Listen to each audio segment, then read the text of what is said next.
प्रिय दर्शकों, आज हम जानेंगे कि महिलाएं अपने पति का नाम अपने मुख से क्यों नहीं लेती, क्या कारण है इसका। वीडियो को अंत तक देखिएगा, वीडियो को लाइक करिए और चैनल को सब्सक्राइब जरूर करें।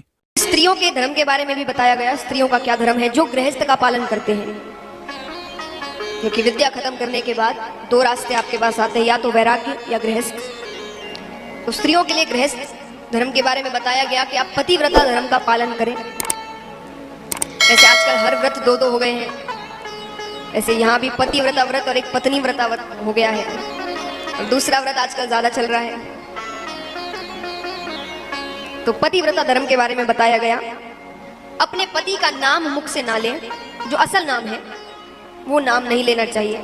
कहा गया है इसमें, ऐसा नहीं मानते आजकल, पर अभी भी अगर आप गांव में जाएं तो लोग अपने पति का नाम मुख से नहीं लेते हैं। इसका कारण भी दिया गया है कि इससे पति की आयु कम होती है, तो नहीं लेना चाहिए।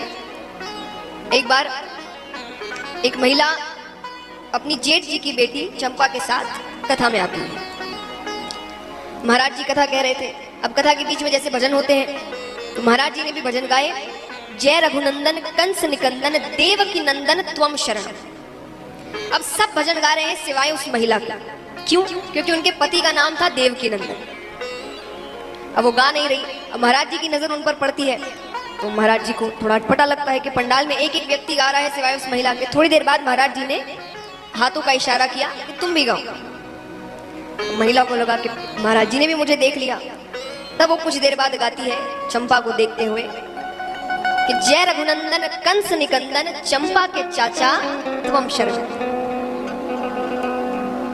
वे दृश्य भगवान देखते हैं तो ऊपर हंसने लग जाते हैं। लक्ष्मी जी पूछती क्या हुआ? भगवान कहते हैं मेरे भक्तों ने मुझे कई नाम दिए हैं, पर आज एक नया नाम मिल गया, चंपा के चाचा। विनोद की बातें हैं, पर ये धर्म के बारे में बताया गया कि अपने पति का नाम मुख से ना ले, कोशिश करें हर वक्त मुस्कुराते हुए रहे, जो बहुत मुश्किल है।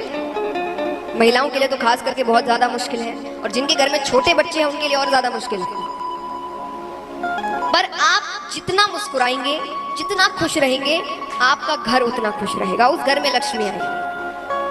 आप जितने क्रोधित होंगे, लक्ष्मी उतनी दूर जाएगी। लेकिन इसमें सहायता आपको करनी है कि आपको उनको खुश रखना है। आप ये ना सोचे आप बाहर काम करते तो आप ये काम करने वाले हैं, वो घर पर बैठती है सिर्फ। ये ना सोचे पूरा घर वो ही संभालती है, और आपको तो फिर भी संडे के दिन छुट्टी मिल जाती है, उन्हें उस दिन ओवर टाइम करना पड़ता है। लेकिन लोग घर में ज्यादा बढ़ जाते हैं।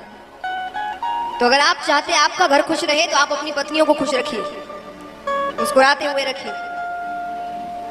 तो स्त्रियों के धर्म के बारे में बताया गया।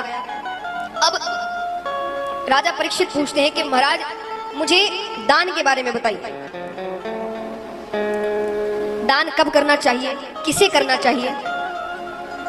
सुखदेव जी कहते हैं कि ऐसे तो दान कभी भी करो, बहुत फल प्राप्त होता है, पर कुछ दिन है, विशेष दिन, जिस दिन अगर आप दान करते हैं, किसी की सहायता करते हैं, तो उस दिन आपको बहुत फल प्राप्त होता है। जैसे दो आयन होते हैं, उत्तरायन दक्षिणायन, तब अगर आप दान करते हैं तो आपको बहुत फल प्राप्त होता है। अक्षय तृतीया के दिन अगर आप दान करें, आपको विशेष फल प्राप्त होता है। घर में किसी का जन्म हो, संतान होती है, तब आप दान करिए, या किसी की मृत्यु हो जाए तो आप दान करिए, विशेष फल प्राप्त होता है।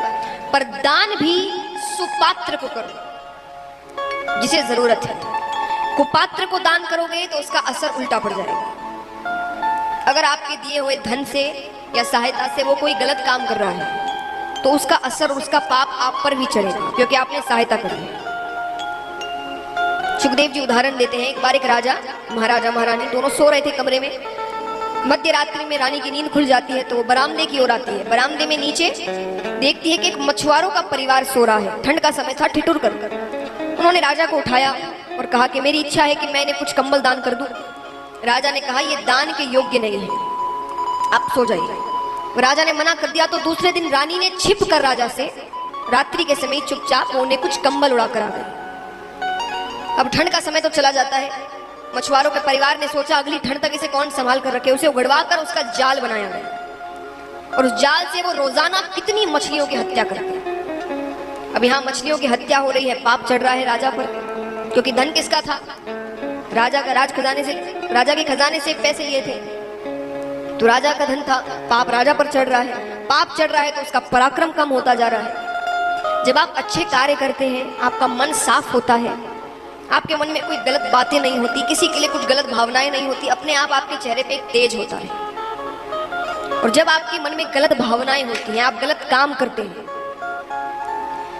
तो वही पराक्रम, उसे पराक्रम, शक्ति, तेज ये कहा जाता है। अब क्योंकि पाप चढ़ रहा है, राजा का पराक्रम कम होता जा रहा है। दूसरे राजाओं ने आक्रमण किया, कैसे तैसे राजा रानी जान बचाकर जंगल में भागते हैं, एक संत से मिलते हैं। पूरी बात राजा ने कहा कि मैंने अपने जीवन में एक पाप नहीं किया, एक झूठ तक नहीं बोला, मुझे ऐसा दिन क्यों देखना पड़ा। तब संत बताते हैं कि ऐसे ऐसे उस परिवार ने इतनी मछलियों की हत्या की और धन भी चोरी का था जो आपने सहायता करी, रानी ने चुरा कर लिया था ना, राजा को बताया नहीं था। तो धन भी शुद्ध होना चाहिए, ऐसा नहीं कि धन कहीं और चुराए हुए जगह से आया और उसे दान में लगा दिया।